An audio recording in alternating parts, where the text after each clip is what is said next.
Hello everyone, welcome to my YouTube channel my UPSC diary. तो आज की video में हम डिस्कस करेंगे क्राइसिस ऑफ कॉन्शियंस।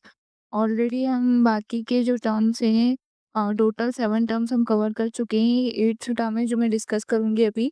ये टोटल 34 टर्म की सीरीज है जीएस फॉर पेपर एथिक्स के लिए।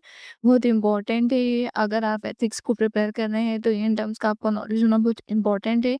आप इस सीरीज को फॉलो कर सकते हैं एक ओवरव्यू लेने के लिए एथिक्स के बारे में। इसमें हमें ना 5 टाइप के introduction, case study, example, types, philosophies, conclusion कैसे लिखते हैं, ये सब हम देख रहे हैं। और बहुत सारे रिपोर्ट्स और रिकमेंडेशन एग्जाम्पल यहाँ पे मैं डिस्कस करती हूँ इसमें हर टर्म के साथ। तो आपको अगर नीड है इन सब चीज़ की तो आप ये सीरीज फॉलो कर सकते हैं। चलिए स्टार्ट करते हैं। Crisis of conscience. Crisis of conscience का मतलब मैं आपको सिंपल का एक एग्जांपल से समझा सकती हूँ। इसमें क्या होता है कि एक ऐसी सिचुएशन इमेजिन करो जहाँ आपको अपनी नौकरी बचानी है या सच्चाई के लिए खड़े रहना है। दो चॉइसेस के बीच आप फंस गए हो। दोनों काफी स्ट्रांग है बट दोनों को एक साथ चूज नहीं कर सकते आप। So this movement of deep inner conflict is what we call a crisis of conscience. यहाँ पे हम डेफिनेशन लिख सकते हैं कि crisis of conscience is when your action clash with your moral values. ऐसे गिल्ट होता है, एंजाइटी होती है, इनर टर्मोल होता है। फॉर एग्जांपल, यहाँ पे एक एग्जांपल बेस्ड इंट्रोडक्शन भी हम देख सकते हैं कि civil servant who gets the order to evict poor families for a project legally valid है बट एथिकली डिस्टर्बिंग है। तो हम ये बता सकते हैं फिर कान के थे थे ड्यूटी और मोरालिटी कभी कभी क्लैश करते हैं और वही इंसान को असली एक तरह से टेस्ट होता है इंसान का। तो कांतियन एथिक्स के बेसिस पे हम बता सकते हैं when duty contradict moral evolution individual face ethical paralysis. Harvard Business review के एक सर्वे के अकॉर्डिंग 35% लोग अपनी जॉब्स जॉब्स में कभी ना कभी अपने कॉन्शियंस के खिलाफ एक्ट करते हैं। तो date is on database introduction while older studies Harvard Business Review suggest 35% of the employees confront conscious dilemma. Updated data remains limited. तो ये डेटा के बेसिस पे हो गए। फिर कोर्ट में हम बता सकते हैं court based introduction. Gandhi ji ने कहा था in matters of conscience the law of majority is no place. तो ये हमारा कोर्ट बेस्ड इंट्रोडक्शन हो गया। अब मैंने यहाँ पे एक डायग्राम ऐड करा है। अब ये डायग्राम में क्या है, एम्पैथी और self conscience, emotions, moral reasoning और कॉन्शियंस, इन सब का ओवरले पे कॉन्शियंस। एक इस फॉर्मूला के बेसिस में भी हम लिख सकते हैं empathy plus moral reasoning plus self conscience emotion is equals to conscience. अब एम्पैथी क्या होती है? एम्पैथी का मतलब है संवेदना, दूसरे की फीलिंग समझना और उनकी सिचुएशन को फील करना ही एम्पैथी है। एग्जाम्पल, हर एक रोड एक्स मतलब अगर एक रोड एक्सीडेंट होता है ना और आप विक्टिम को हेल्प करते हो instead of ignoring. So that's empathy.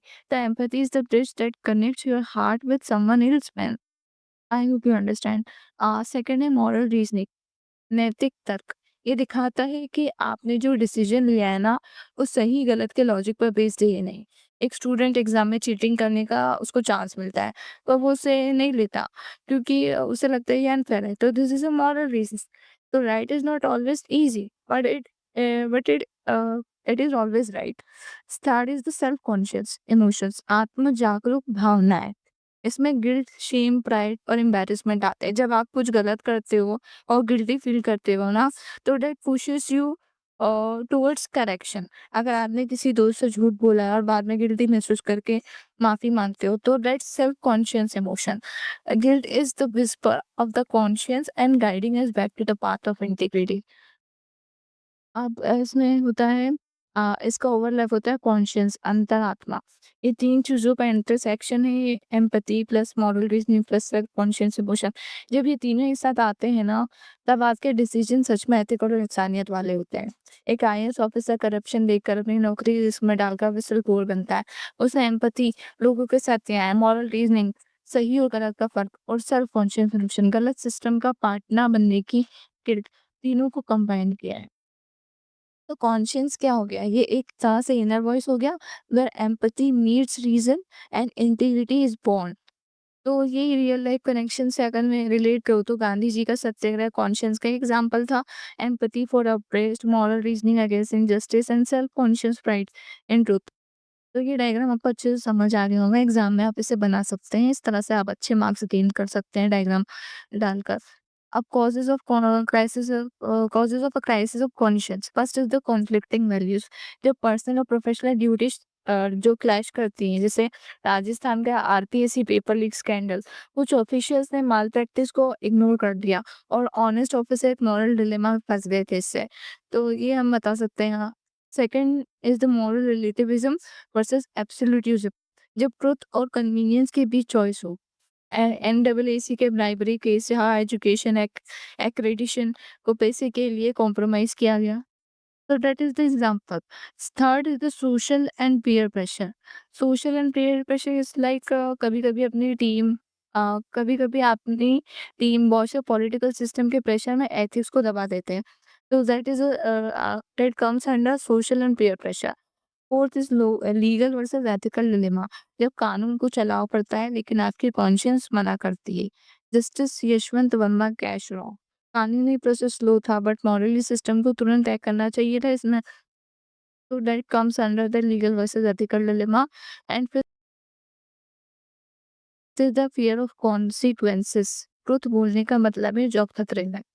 जो व्हिसल ब्लोअर, जैसे कि सत्येंद्रनाथ दुबे जी का केस था, उन्होंने व्हिसल ब्लोअर किया और मतलब उनका जो केस हुआ था, फिर मर्डर हो गया था उनका।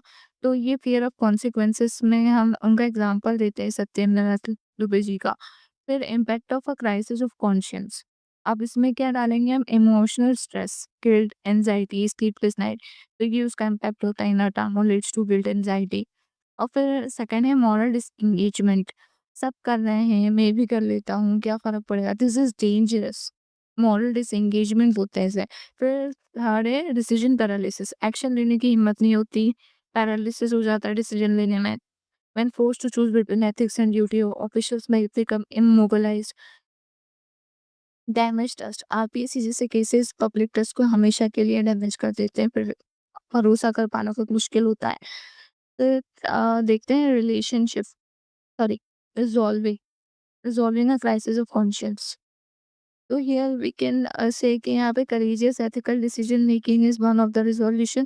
Choose truth over comfort. Whistle blower in Enron और RPSC choose truth despite risk. तो ये एग्जांपल हम यहाँ बता सकते हैं। फिर second is the seeking guidance. Mentors और सीनियर से कंसल्ट करना। फिर तीसरा अफर्मेशन ऑफ वैल्यूज, अपने कॉन्शियस को दोबारा याद दिलाना। फिर fourth is the choosing the greater good, अपने पर्सनल लॉस के बावजूद पब्लिक इंटरेस्ट को प्रेफर करना। ऐसा मद्रास हाई कोर्ट ने कन्विक्टेड पब्लिक सर्वेंट को डिसमिस करने का डायरेक्शन दिया ग्रेटर गुड के लिए। फिर सेल्फ फॉरगिवनेस, फॉरगिविंग वनसेल्फ। अगर पहले गलत फैसला लिया हो तो एक्सेप्ट करके सुधार दो उसे। Forgiving oneself. Role of integrity क्या है इसमें? इंटीग्रिटी का मतलब है alignment between beliefs, words and actions. तो ये एथिकल कंसिस्टेंसी मेंटेन करने के लिए ज़रूरी है। तो सेल्फ रिफ्लेक्शन एंड अकाउंटेबिलिटी। यहाँ पे जैसे कि लबासना एथिकल ट्रेनिंग प्रोवाइड करते हैं सिविल सर्वेंट को, तो ताकि कॉन्शियस और कंडक्ट दोनों के बीच में तालमेल बना रहे। फिर इसमें हम ये भी बता सकते हैं पब्लिक अकाउंटेबिलिटी। गांधी जी ने भी हमेशा नॉन वायलेंस फॉलो किया, चाहे पर्सनल सेक्रीफाइस हो। तो ये हो गया। फिर केस स्टडीज हम देख लेते हैं। पब्लिक अकाउंटेबिलिटी में ये Tamil Nadu civil service rule on dismissal reflect institutional mechanism, जो इंटीग्रिटी को सपोर्ट करते हैं एक तरह से। फिर केस स्टडी हम बताएंगे। आरपीएससी का केस मैं ऑलरेडी बता चुकी हूँ आपको। Honest officer versus corrupt system, classic crisis of conscience का एग्जांपल है। एनएडब्ल्यूसी लाइब्रेरी केस, एजुकेशन का को पैसों के लिए बेच दिया गया। तो ये यशवंत वर्मा कैश रॉ। ये भी judiciary struggle between the legal process and moral clarity. Fourth is the Madras high court directive, convicted officials को डिसमिस करना is equals to integrity restore. फिर है crisis of conscience in governance and administration, public service integrity. देखिए, governance और administration का सबसे बड़ा test होता है इंटीग्रिटी ऑफ पब्लिक सर्विस। और 2025 के कुछ स्कैंडल्स हमने देखे, आरपीएससी रिक्रूटमेंट स्कैम और NI double C bribery case, हमें दिखाते हैं कि एथिक्स एक फ्रेजाइल थ्रेड की तरह है। अगर एक आईएएस या सिविल सर्वेंट अपने कॉन्शियस को सप्रेस करता है ना, फॉर शॉर्ट टर्म गेम, तो वो ना सिर्फ अपनी क्रेडिबिलिटी लूज करता है बल्कि पब्लिक ट्रस्ट भी डिस्ट्रॉय होता है इससे। यहाँ पे क्या होता है कि इन वंस क्या होता है कि integrity lost once can not be bought back at any cost. Second है गवर्नेंस अकाउंटेबिलिटी। सिस्टम के अंदर इसमें सिस्टम के अंदर अगर अकाउंटेबिलिटी मैकेनिज्म स्ट्रांग है ना, जैसे कंडक्ट, रूल्स, विजिलेंस मैकेनिज्म व सेल्फ प्रोटेक्शन, तो क्राइसिस ऑफ कॉन्शियंस को मिटिगेट किया जा सकता है। यहाँ गांधी जी की एक मुझे लाइन याद आ रही है, there is a higher court than the court of justice, so that is the court of conscience. Third is the rule of law versus morality. कभी कभी एक एडमिनिस्ट्रेटर को रूल ऑफ लॉ और मोरालिटी के बीच चूज करना पड़ता है, जैसे कि जुडिशल कैश लॉ या corruption in NICC rating. Law एक एंगल देता है बट मोरालिटी एक और एंगल देती है। तो इसीलिए इंस्टीट्यूशन पे वजह से डिसमिसल रूल्स और प्रॉपर्टी रिव्यूज का रोल होता है, ताकि मोरालिटी और लीगलिटी एक साथ चल सके। तो law set the minimum and morality set the maximum standard. अब यहाँ पे हम कंक्लूजन देंगे कि फिलोसफिकल बेस्ड सॉक्रेट का एक कोट क्या होना चाहिए हमें, the unexamined life is not for clear. और फिर RPS CNSE का केस स्टडी के बेसिस पे भी हम कंक्लूड कर सकते हैं यहाँ पे कि इन्हें एक तरह से रिफॉर्म को इग्नाइट किया, फिर एथिकल एक्शन से पब्लिक ट्रस्ट स्ट्रक्चर को री इन्फोर्स किया, और न्यू स्टेट और स्कार्स डेटा बेस्ड वाला जो इंट्रोडक्शन बता रही हूँ, इसमें भी हम ये बता सकते हैं कि एथिकल एक्शन हमेशा पब्लिक ट्रस्ट को री करते हैं। और मार्टिन लूथर जूनियर का यहाँ पे कोट है, the time is always right to do what is right. तो ये कोट याद करते चलिए, आपको बहुत हेल्प करेंगे। और ये वैल्यू एडिशन में भी मैंने एक्स्ट्रा कोट डाले हैं, there is a higher court than court of justice, that is the court of conscience. ये भी मैंने रिपीट किया था गांधी जी का कोट, वही मैंने यहाँ मेंशन कर दिया है। और फिर आइंस्टीन का कोट भी, never do anything against conscious even if the state demands. Reports recommendation second ARC report हम मेंशन कर सकते हैं एथिकल ट्रेनिंग के लिए। Advocate reforms, Lokpal framework, committees का बता सकते हैं, नीति आयोग के ethical committee for public institution. कुछ पाथवेज मैंने यहाँ पे लिखे हैं एड्रेस करने के लिए क्राइसिस ऑफ कॉन्शियंस को। पाथवेज में बताएंगे कि regular ethical training, emotional intelligence और empathy based decision making, ethical model, utilitarianism versus deontological का यूज। तो ये पर्सनल डेवलपमेंट में हेल्प करते हैं। फिर institutional mechanism, ethics committee of property reviews, processual ground protection framework, transparent civil conduct rules. तो ये इंस्टीट्यूशनल मैकेनिज्म का पार्ट हो गए।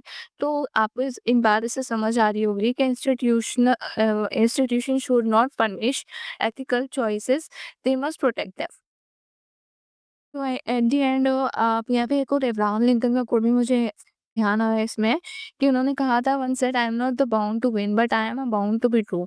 तो क्राइसिस ऑफ कॉन्शियंस हर इंसान के लाइफ का एक एग्जाम होता है, और इस एग्जाम में मार्क्स नहीं बल्कि एंटीरिटी काउंट होती। So always remember the time is always the right to do what is right. ये मार्टिन लूथर जूनियर का कोट हो गया, तो इसके बेसिस पे आप इसे कंक्लूड कर सकते हैं।